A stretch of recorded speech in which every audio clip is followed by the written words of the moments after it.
Bon bah salut les geeks, salut les geekettes, aujourd'hui 100% spécial tête dans le pâté, puisque grâce au jeune Mathieu D de Lyon qui m'a lancé un défi à Soul Calibur, ça fait 2 nuits que je ne dors pas, merci à lui, ça explique un petit peu ma jolie tête de pandi panda. Donc j'ai eu le temps de rien préparer, mais de toute façon c'est pas grave puisqu'on est lundi, et que le lundi, bah, qu'est-ce qu'on a? On a le Hidden Palace, on a la minute pour parler d'eux, et puis on a le blog BD, et puis tout de suite, bah, pendant les images de Japan Expo de dimanche, je vais aller me faire un petit expresso.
On avait envie de montrer en fait toute l'évolution des machines japonaises, voilà, et montrer aux gens des vieux jeux qui n'ont pas connu, des vieilles machines qui n'ont pas connu, mais aussi des classiques pour qu'ils se rappellent et se remémorent des bons souvenirs.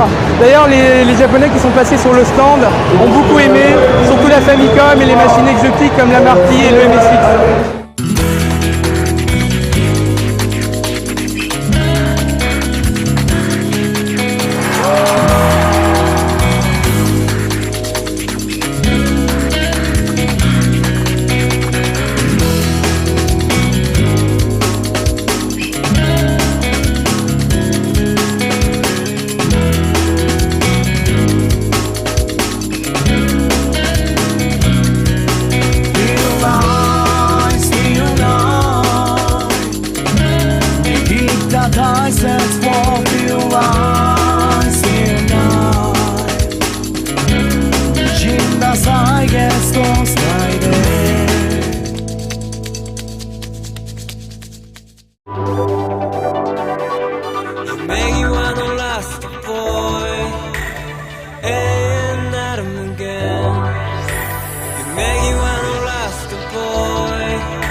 僕はみんなにエネルギーをもらってるって感じで、多分僕のやってる当然のことじゃないかと思ってますけど。 Alors sans vous, je ne serais pas là, je n'existerais pas.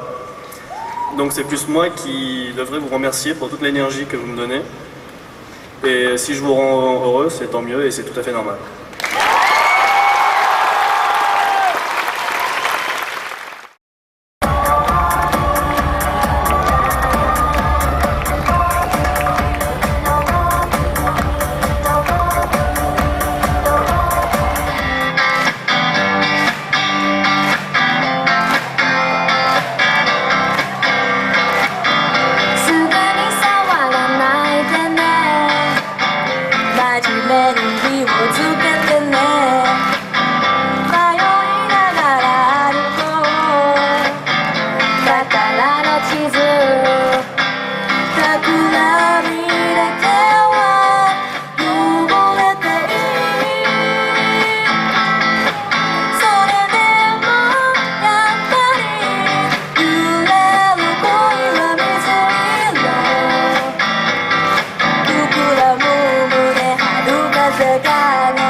Au panthéon des personnages dont on se demande mais qu'est-ce qu'il fout là celui-là, bien sûr on pourrait parler d'Assassin de Soul Calibur, mais on peut aussi parler de Dan de Street Fighter. D'ailleurs c'est ce que va faire le Docteur Lacave qui va nous parler de Dan de Street Fighter comme la vie est bien faite.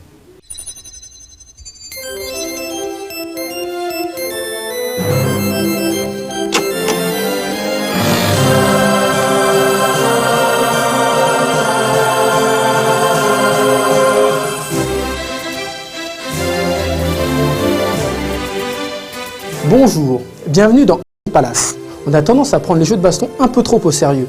Mais entre les super combos finish et autres counter hits, un personnage nous prouve le contraire. Il s'agit bien entendu de Dan Hibiki. Dan est un personnage bien mystérieux. Il apparaît pour la première fois en 1993 sur une illustration où Sagat semble avoir bien malmené. Il porte alors un kimono orange, des guettas et un katogan. Mais n'a pas de nom encore à ce moment-là.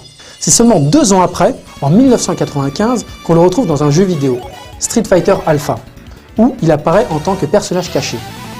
Mais lorsque l'on joue avec Ryu, en arrivant devant Sagat, celui-ci tient à bout de bras un personnage avec un kimono orange, des guettas et un katogan, le même que sur l'illustration. Dans Street Fighter Alpha 2, il devient un personnage jouable, mais aussi un personnage très attachant et très volubile.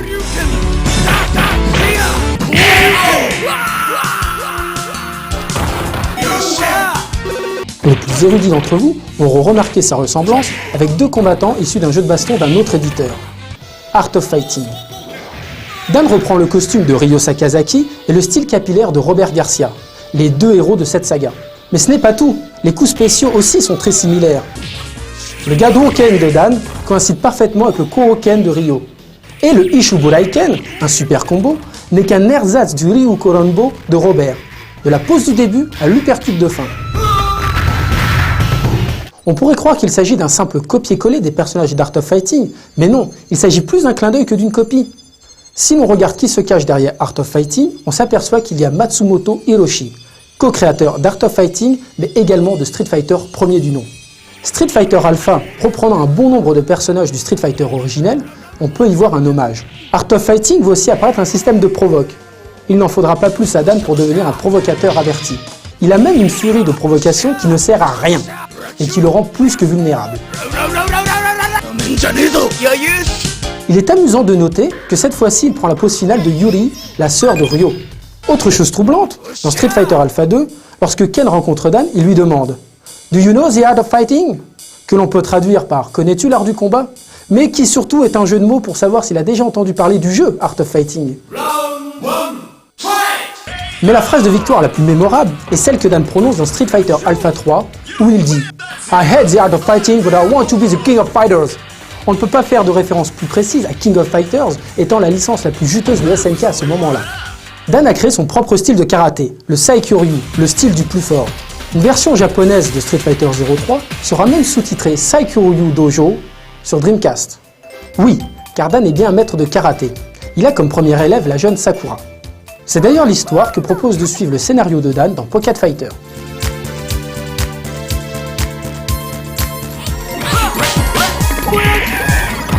Il aura une autre élève, Ichio de Rival School, qui a appris le karaté Saikyo par correspondance. Sa meilleure amie s'appelle d'ailleurs Hibikiran. Peut-être un lien de parenté, qui sait.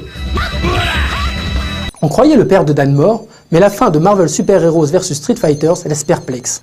On voit Dan voulant achever Cyber Akuma lorsque sa sœur surgit et dit « Oh non, ne le tue pas, tu sais bien que c'est notre !» Exactement comme la fin d'Art of Fighting. Évidemment, il n'en faut pas plus pour penser qu'il s'agit du père de Dan. Autre fait troublant, le père de Dan s'appelle Go Hibiki. Le nom japonais de Akuma est Goki. Il pourrait s'agir d'une contraction.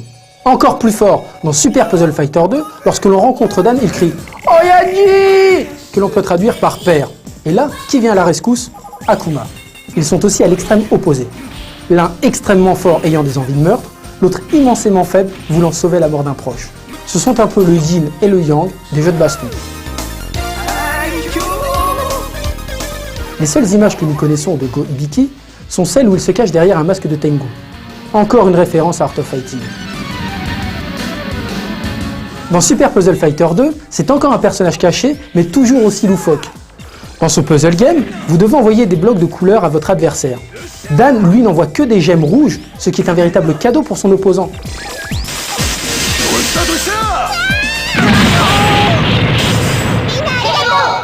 Dans Pocket Fighter, un autre jeu parodique, lorsque Dan frappe son opposant, il n'en sort encore une fois que des gemmes rouges. Mais là où Dan prend sa dimension comique la plus importante, c'est dans les crossovers du type Capcom vs SNK. Il aura même droit de figurer sur la cover Dreamcast de Capcom vs SNK Pro. Je ne vous en dirai pas plus sur les pitreries de Dan et Ryo dans ces jeux, ce serait gâcher le plaisir. SNK vs Capcom SVC Chaos, jeu développé par SNK Playmore, inclut également un Dan que les créateurs se sont amusés à SNKiser. Il utilise carrément les coups de Ryo. Les provoques sont issus de plusieurs personnages à la fois, les phrases de rencontre sont percutantes. Bref, du grand Dan.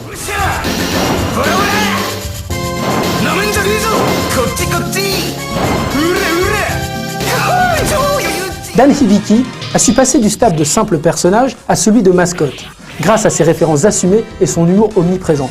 Et c'est peut-être grâce à lui que Capcom et SNK ont pu un jour se rencontrer.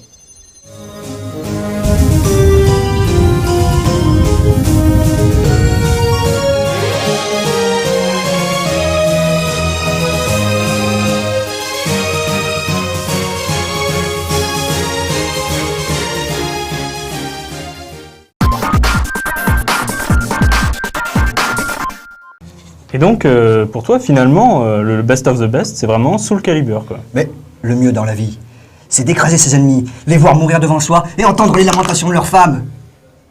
Et tout de suite, une minute pour parler de la pomme de pain. Aujourd'hui, dans une minute pour parler on va parler de... Ça fait répétition, mais j'adore. On va parler de la pomme de pain, des pommes de pain. Et pour cela, je reçois... Jean-Michel Ettenbrook, bonjour. Bonjour, et vous êtes spécialiste en pommes de pain, et vous êtes Prosper Youpla. Bon, c'est le roi des pots d'épices. Pas du tout, je suis urologue. Urologue. Non, urologue, c'est mon métier quand même, je sais. Non, urologue. Vous vous occupez du pipi. Oui? C'est urologue le pipi. C'est urologue. Urologue, ça veut rien dire. Ah merde, j'aurais confondu. Je pense. Donc, Putain, va falloir que je refasse toutes mes cartes de visite. Mais c'est pour ça que j'avais pas de clients alors. eh oui. Et d'ailleurs, justement, pour punir mon assistante, là, de s'être trompée, je vais l'envoyer en consultation chez vous. Ah bah si vous voulez mon adresse, j'ai 1000 cartes. Ah bah écoutez, je veux bien. Puis je veux bien les 1000, parce qu'il y a plein de gens que j'aime pas. Pas de problème. Donc on continue l'émission. Alors, quoi Cookies, la pomme de pain? Est-ce que c'est de la pomme ou est-ce que c'est du pain? Est-ce que c'est de la pomme ou est-ce que c'est du pain? La pomme de pin, c'est très simple, c'est l'organe reproducteur des conifères. D'accord. Donc ça a totalement rien à voir avec la baguette qu'on peut acheter chez le boulanger.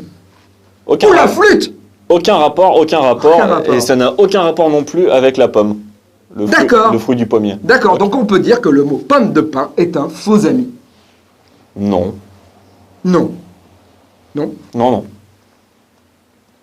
Alors, on peut peut-être dire que pain, dans la phrase, dans une phrase par exemple, comme exemple, voilà. Hé, t'as traité ma sœur, sale bâtard! Je vais mettre un pain dans ta face! Ça veut dire ça, peut-être. Non, là, moi j'aurais plutôt employé patate ou châtaigne. D'accord. Donc, on reste quand même dans le champ lexical de la nourriture. Oui, mais alors, en ce qui concerne la pomme de pain, par contre, ça se mange pas. Vous en avez mangé? Eh ben, excusez-moi, oui, peut-être que je prépare mon émission, peut-être que j'ai commandé une cagette et peut-être que j'ai tout mangé. Mais vous avez pas mal? Excusez-moi, peut-être que je crache un peu du sang, peut-être que j'ai perdu 4 plombages parce qu'il faut mâcher longtemps, peut-être. Mais la digestion, vous êtes allé à la selle? Ah, je ne fais pas de cheval. Par contre, j'ai vraiment peur du moment où je vais faire caca. Surtout que la pomme de pin, c'est l'organe reproducteur des conifères. J'espère que vous n'êtes pas fertile. Il ne manquerait plus qu'il me pousse un arbre dans le cul. J'aurais des petits écureuils. Un conseil, Oui. ne mangez ni terre ni engrais pendant 15 jours. Ah non, mais je vais faire attention. Excusez-moi, vous êtes qui? Je suis le cheval de Troie. Et la nuit tombée, je fais caca des Grecs. Oui, il était gros celui-là. Ah, il mangeait des Grecs. Et à la nuit tombée, je fais caca des Grecs. Et Ulysse aussi.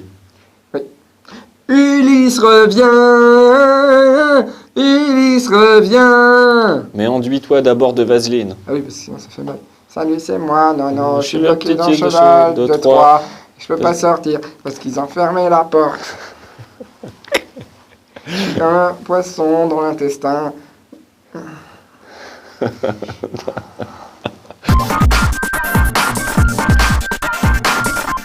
Et tout de suite, il est temps de retrouver le blog BD qui nous est proposé par Anso et Rudy. Aujourd'hui, ils vont aller voir Shadan. Oui, je sais que ça se prononce Shadan, mais moi, je dis Shadan parce que je sais que ça l'énerve, mon petit pulet. Ouais, tu fais trop mal Sarfati en fait. Ouais, c'est vrai. Salut.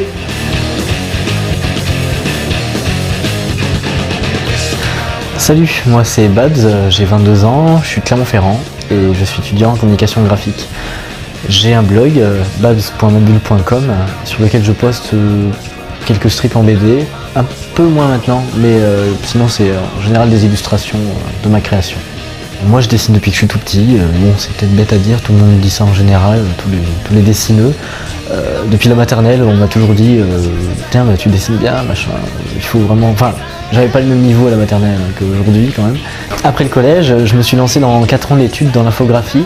Ça m'a aidé à appréhender tout le côté technique de l'illustration et tous les codes typographiques et j'ai appris notamment à créer une charte graphique. Ça m'a vraiment inséré dans le milieu professionnel parce que je pensais que c'était quand même un petit peu de la gnognotte on va dire. Mais en fait c'est vraiment un travail très précis qu'il faut régler avec comme une horloge. Et là je vais faire 2 ans d'études en plus en communication visuelle. Le côté création sera d'autant plus accentué, ce qui est vraiment génial parce que bon en infographie on est simplement exécutant et ça bon le côté création qui se rajoute c'est très intéressant et moi j'adore. Mon blog a tout juste 1 an. Au début, j'ai commencé à faire un blog parce que c'était devenu une mode du jour, avec Laurel, tout ça qui s'était mis à montrer un petit peu leur petite vie en BD. Moi, tout de suite, ça m'a vraiment interpellé parce que je voulais me mettre un peu à la BD et commencer à raconter ma vie comme ça, de cette manière. Je trouvais ça très intéressant. Mis à part toutes ces petites BD que je fabrique pour illustrer ma vie, j'ai découvert une technique qui est dernièrement qui s'appelle la panographie. C'est une technique de montage photo qui est assez intéressante pour faire des images en panoramique mais très dynamiques. Vraiment, on sent vraiment qu'il y a un mouvement et j'aime beaucoup. Je fais aussi beaucoup d'illustrations pour moi, pour des proches ou pour des projets professionnels, genre des affiches ou alors des pochettes de CD. Étant jeune, je me suis intéressé à beaucoup de choses, notamment le côté hip-hop, streetwear, les personnages de pantalon large, ça me plaît assez. Mais ça m'a pas défini un style. Je cherche encore mon style, mon propre style. Et là, je le verrais plutôt dans la mouvance BD contemporaine, un peu dans le genre Lisa Mandel. J'aime bien la façon de traiter un dessin de manière très rapide, 3 traits, 1 ou 2 couleurs, et vraiment quelque chose de très efficace. Les commentaires, j'aime bien recevoir des critiques constructives parce que bon, en général quand on me dit oui, tes dessins sont super, machin, c'est flatteur, d'accord. Mais moi j'aime bien avoir des commentaires qui me disent qu'est-ce qui va pas dans le dessin, qu'est-ce que je pourrais améliorer parce que je suis pas professionnel. Et donc il faut vraiment que j'arrive à avancer d'une manière ou d'une autre. En ce moment, je poste plus trop de strip BD sur ma vie, puisque je suis en train d'essayer de découvrir mon propre style. J'ai envie de chercher mon propre style et j'aurais pas envie de poster des choses dans un style dont je ne sois pas sûr, qui soit pas vraiment élaboré et qui soit pas encore trouvé, quoi. En ce moment, je suis sur un projet de bande dessinée qui s'intitulait Pinguino. C'est une fresque humoristique sur le réchauffement climatique. Et donc je suis au dessin et je collabore avec un ami, William Sauron, au scénario. Le réchauffement climatique, c'est quelque chose qui nous touche tous un petit peu. Donc voilà, je voulais faire une petite note humoristique sans prétention. Et pourquoi les pingouins? Les pingouins sont des animaux qui se trouvent sur la banquise.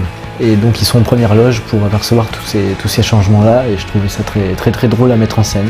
Et de plus, mon collègue William Sauron, il a vraiment de super bonnes idées. Et voilà, donc c'est tellement génial d'être autant en symbiose avec quelqu'un au niveau scénario, dessin, que ça me donne envie de vraiment continuer.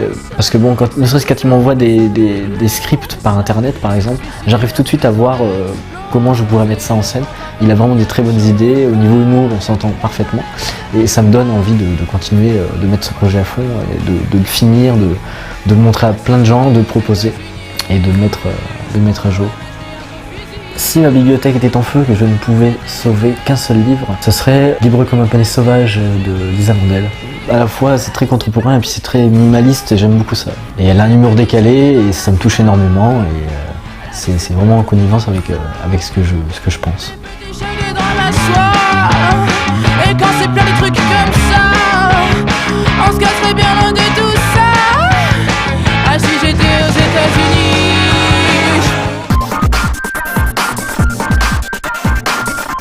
Déjà la fin de ce 101% du lundi, et oui mes frères et mes sœurs, revenez demain pour voir des vies, et surtout revenez après-demain mercredi, puisque ce sera une émission exceptionnelle, notamment parce qu'on saura enfin qui a gagné la grande affiche du concours Les Contes de Terre-Mère. Vous saurez tout mercredi, alors à mercredi.